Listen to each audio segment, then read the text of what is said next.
Hello, if you are logging into this webinar, we are just going to wait for a few minutes while people get in and the people who are coming manage to log in. So we'll just give it a few seconds and then we'll make a start.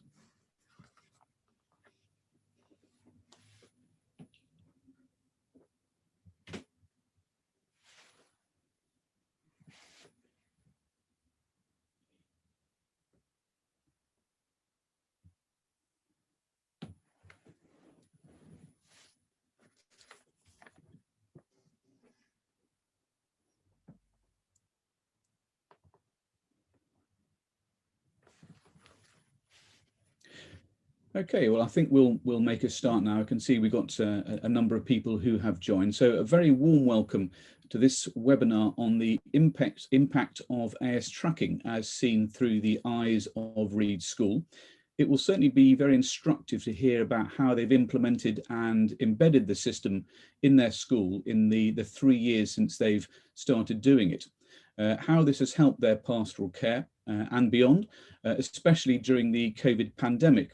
In seeing trends within the school and how they've been able to respond to those, but also as well helping individuals and pastoral tutors.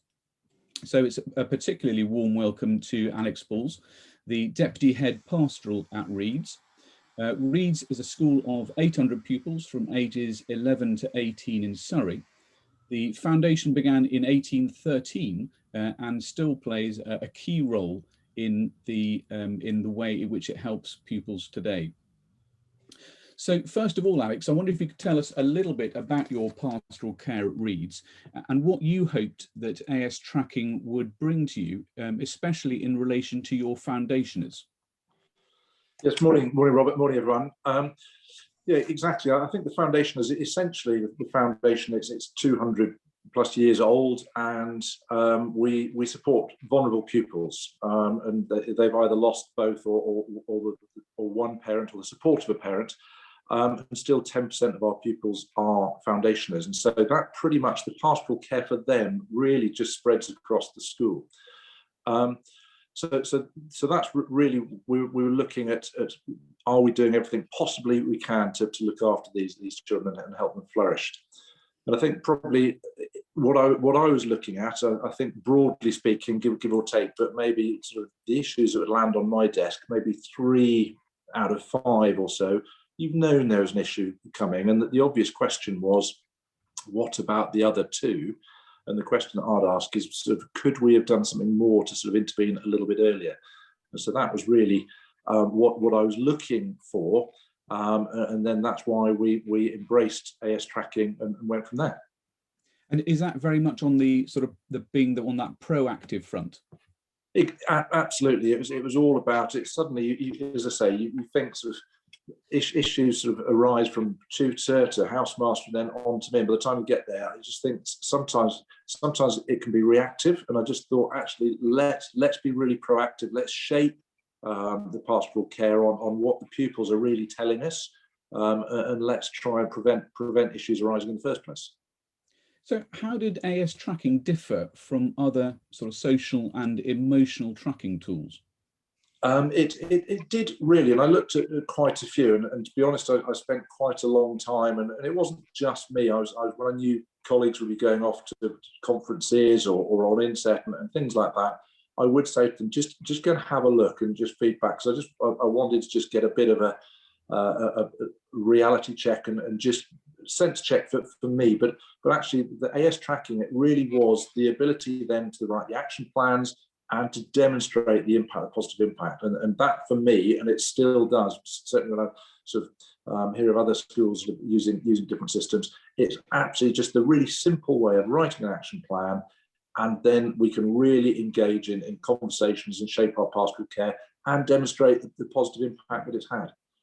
Yeah, I think those are the 2 key things, aren't they? First of all, identifying people you possibly hadn't seen as possible having risk factors, and then, as you say, demonstrating the impact of the practices that you put in place to help them. So in terms of introducing it to staff and parents and pupils, how did that work?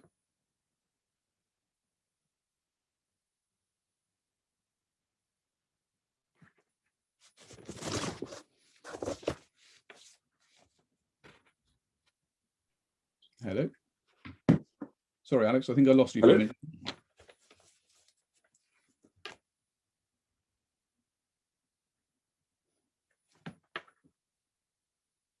Are you able to hear me, Alex?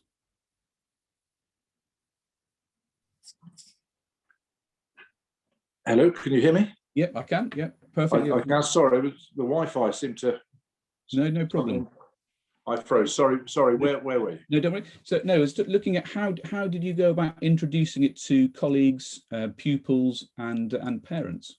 I think, yeah, a really interesting question actually, and certainly in terms of for the colleagues and the staff, I think it was really important, and sort of probably through experience, I didn't want this to be something that was being imposed on them. Absolutely, because I just thought that staff, their professional colleagues, they're going to make up their mind, and so sort of quite frankly, just me saying this is what we're doing, that it may or may not have gathered traction.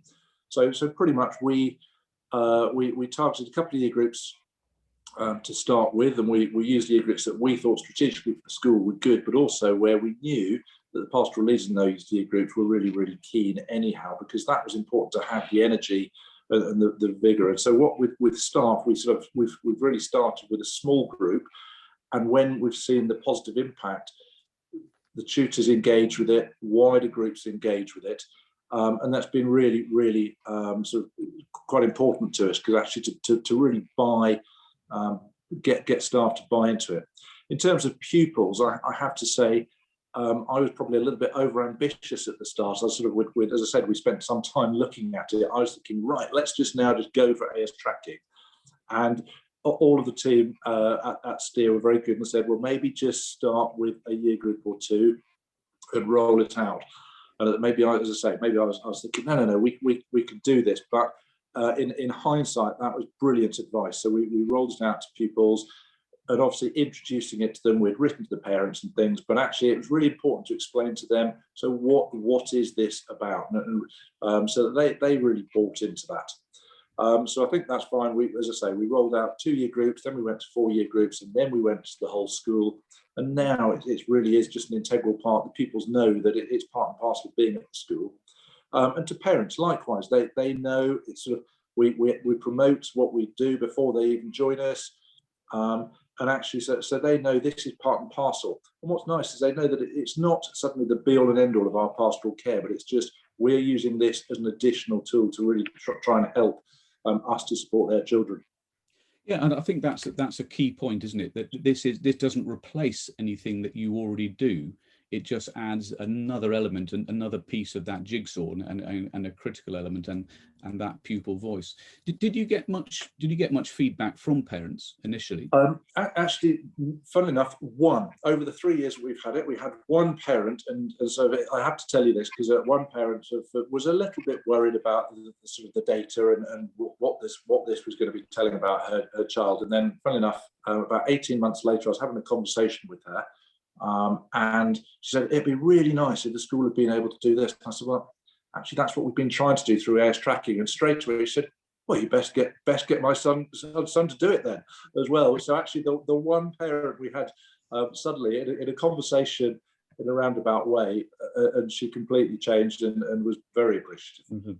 Yeah, I mean, and in relation to that, in some ways, the pandemic has been an opportunity, hasn't it, to work more closely with parents.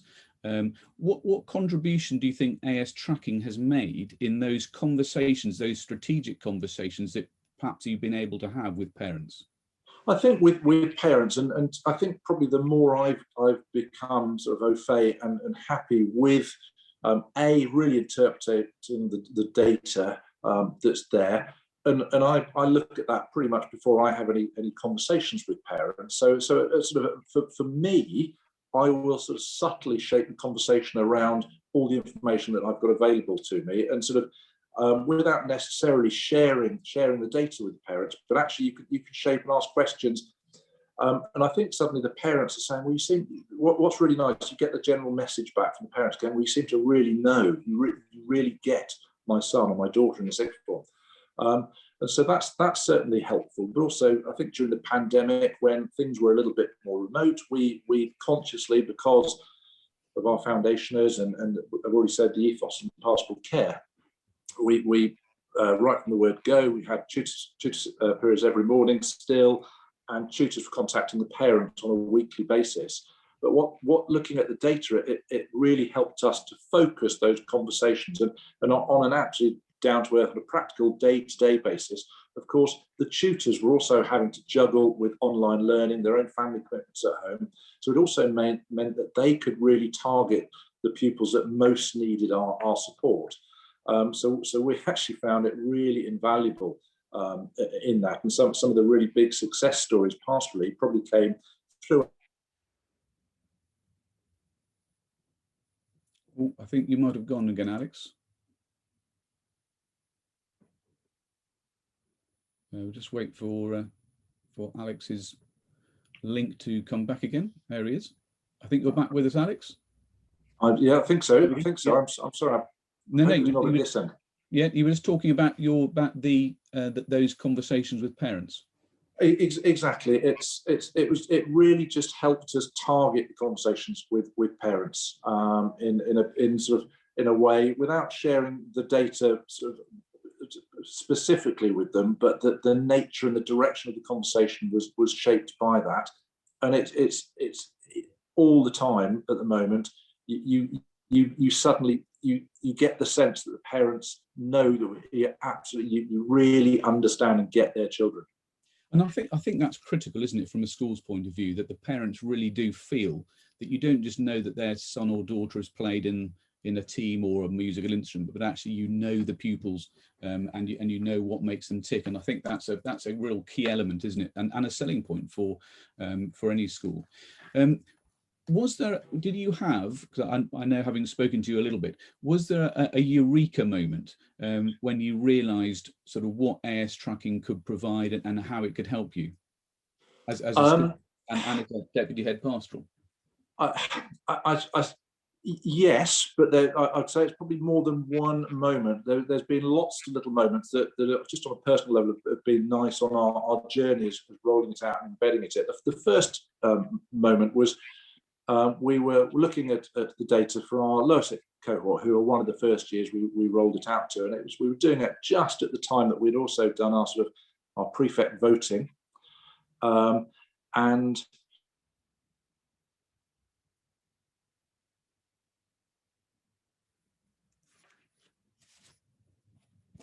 I think Alex is frozen again. We'll come back any second.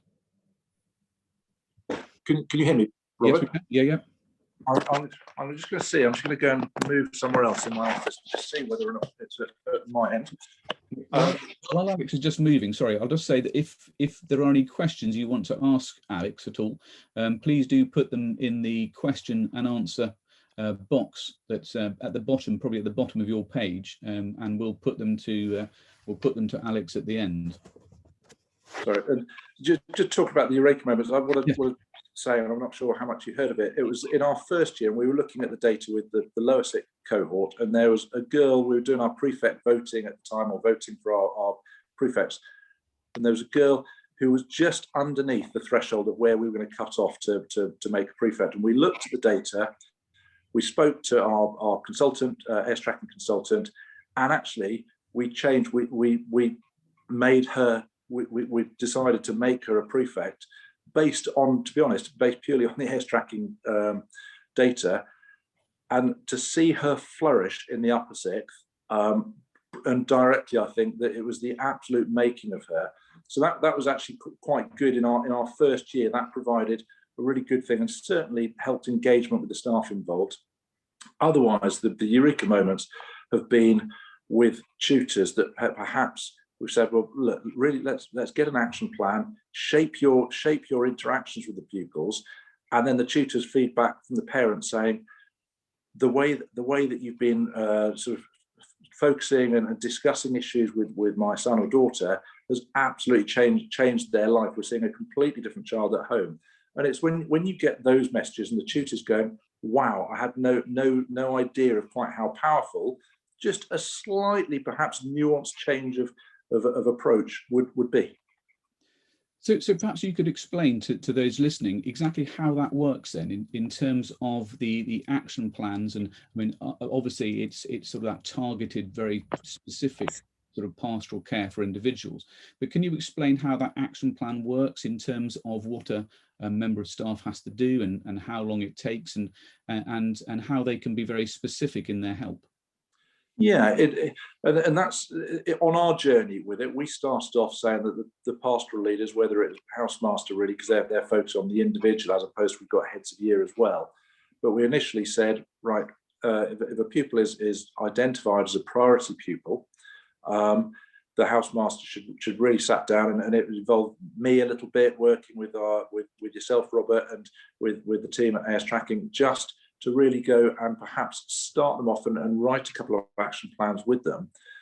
And what's really good, because you sometimes get colleagues who say, yeah, but I know the pupils and I know we can change this and we can do things, but you have to go through, and you get a drop down list of all the sort of the factors that might come into play for that pupil. And then what I find really interesting with that, even pupils that I think I know really, really well in the school, it just asks you questions, you say, and you just double check, and it's a bit of a reality check and go, that could actually be an influence.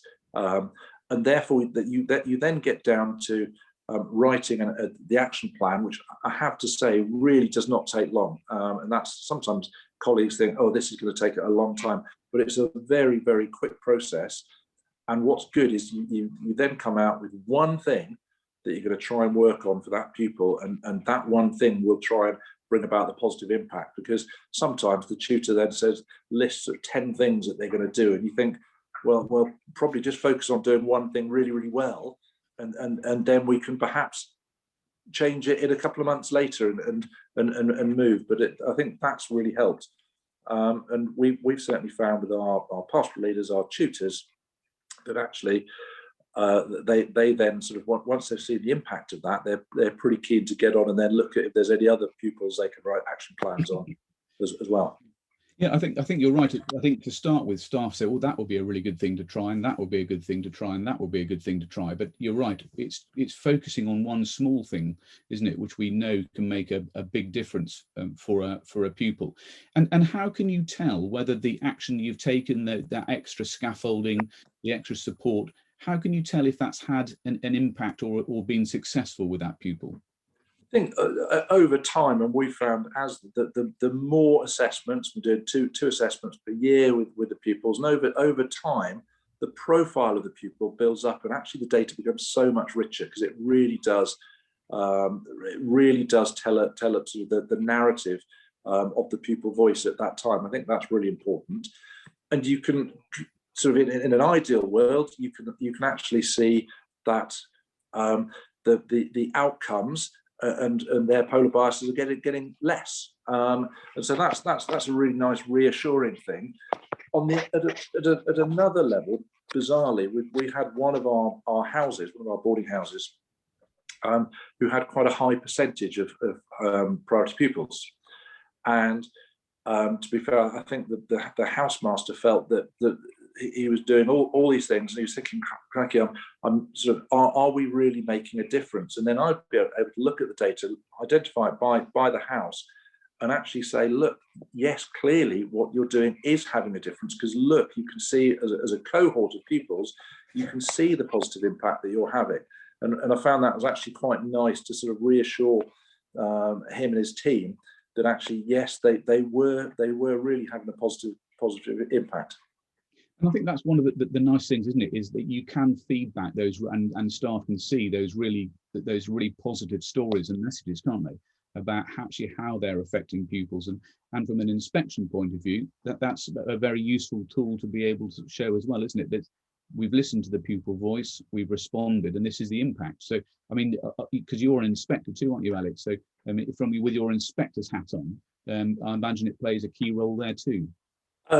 Indeed, I haven't yet been in inspector school that has used AS Tracking, but rest assured, if there are any inspectors out there, we're well prepared and sort of we've been able to use the data and really reinforce and demonstrate pupil outcomes. That's really important. I think that will be of interest to a lot of schools. Actually, just being able to back up and provide some sort of the pupil voice and evidence of outcomes, I think is really helpful.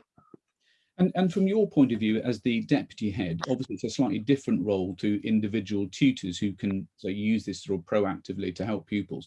How do you use that how do you use that data on a more strategic level? What we've certainly done more recently, now that it's being quite embedded with our tutors and they're working on an individual basis, then I'm working with sort of our section heads, pastoral section heads, and year heads, really looking at perhaps the cohort data and saying, so what does this pick out? And then is there anything that we can do to shape what we're doing with a particular cohort, a particular year group, to shape that? And for example, a certain example I can give are upper six, our year 13s that left last summer. We'd identified through the data and we'd looked at it, we'd seen that there was a lot of them that we were worried that if something happened to them as a year group, some of them were going to really struggle. And of course, then the pandemic came, and actually we'd already been preparing them for the unexpected things to happen down the line. And we'd already been preparing them, and actually they seemed to adapt pretty well. So that's just one example of how we're looking at the cohort things. We're looking at then perhaps shaping our PSHE around what's coming out and just changing perhaps the particular focus for the year groups and working in some ways the pupils don't understand there's a slight change in nuance and things, but it is quite sort of targeted strategically by us. Perfect. I mean, and in terms of AS tracking, I mean, it's an investment, isn't it, in terms of time and money? Do you think the management and the governors, and I believe you have a governors meeting today, do you think they would say that AS tracking has delivered in that respect? I think it's quite nice for me to be able to go and look at the cohort data and you can present the positive impacts. That's quite nice, and that is quite reassuring, because I guess as a governor, you're looking and you are looking at the school that you are associated with. What's also quite useful is to make use of the sort of the slightly wider data that's coming out of AS tracking, and we get lots of information coming from yourselves, and it puts it into context. So post-COVID and things coming back into school, it's reassuring that it's not just us where perhaps internalized control or anxiety and things, or it's quite reassuring from that point of view. It's certainly helpful from our senior team to demonstrate the impact and looking at those. And yes, it's reassuring with our governors, but to be honest, Robert, as I say, after this, I'm in a governors meeting, so maybe I'll tell you later.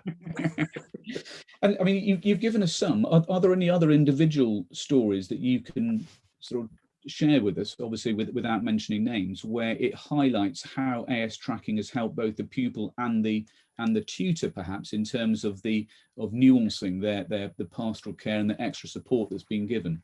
I think, yeah, absolutely. There are lots. There's certainly, we had a tutor during the pandemic who was really supportive and a really keen user of AS tracking. And actually, an action plan was written for one of her tutees, and for her to pass on the email back from the parent to say, actually, sort of what you've done, we've never seen our son so happy. That was really good. So that was one from a colleague who was already pretty positive about it. Another success story, I have to say, was from a colleague who, excellent tutor, but she'd needed a little bit of sort of, come on, we've really got to get this action plan done. And sort of the response came back, well, I know that I'm doing a good job, but we got the action plan done. And then actually for her to come back and say, do you know what? I hadn't even considered that in my interactions with the pupil. And it's really suddenly things have clicked. So that's really quite heartening to then you suddenly sort of, that tutor's had that eureka moment. And then perhaps another one slightly more recently, actually, I spoke to a pupil, and the tutor had been sort of felt like they were really sort of battling, and sort of having to always be chivvying up this tutee and things. I spoke to the tutee, and I think they were expecting sort of maybe to get I don't know, a bit of a flea in the ear from me or something like that, but it wasn't at all. It was just more of a general chat, and we agreed a couple of outcomes from that. And it's sort of, I almost put that as the indirect. It's nothing. I'm not taking any credit for it myself, because I just had the data from AS tracking to shape that conversation. But then the tutors come back and said, well, I don't know what you said to them, but suddenly everything's turned around. They're now meeting deadlines with work, and they seem to be absolutely flourishing.